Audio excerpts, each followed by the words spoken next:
काल रात्री आमच्याकडे जोरदार पाऊस झाला आणि पावसामध्ये बघा पाणी कसं साचलेलं आहे. झाडाचे थोडे अस्तव्यस्त झाले आणि विशेष म्हणजे आमच्या टाकीचं झाकण उडून गेलंय.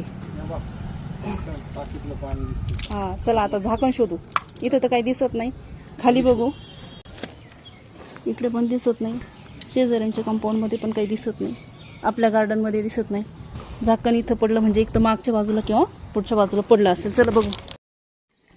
कालच्या पावसामुळे टाकीचं झाकण उडालं, त्याचबरोबर आमचे काही झाडंही पडले. तर इथे केळीचं झाड पडलं होतं, तेही तोडून घेतलं. याचबरोबर अजून काही 2 झाडं पडायला आलेले होते, तेही काढून घेतले. या केळीला तशा केळी येऊन गेलेल्या होत्या, पण हे झाड तोडायचं बाकी होतं.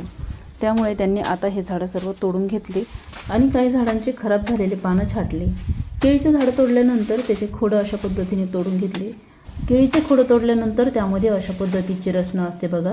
तुम्ही कधी पाहिलं आहे का केळीचं खोडं अशा पद्धतीने तोडल्यानंतर? काल जोरदार पाऊस पडलाय आणि आज कडकडीत ऊन पडलंय बघा.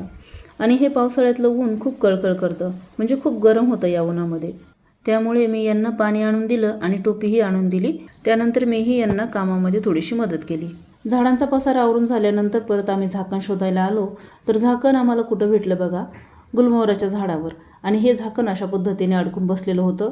आम्हाला वाटलंही नव्हतं की हे झाकण अशा पद्धतीने झाडावर सापडेल.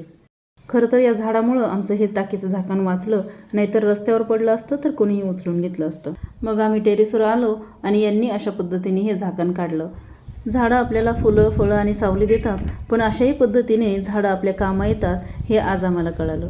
त्यामुळे मी गार्डनमध्ये कोणत्याही प्रकारचे झाडं लावत असते. टेरेसवरून खाली आल्यानंतर पुन्हा हे गार्डनमध्ये काम करायला लागले. तोपर्यंत मी घरामध्ये आले, कारण माझा स्वयंपाक बाकी होता.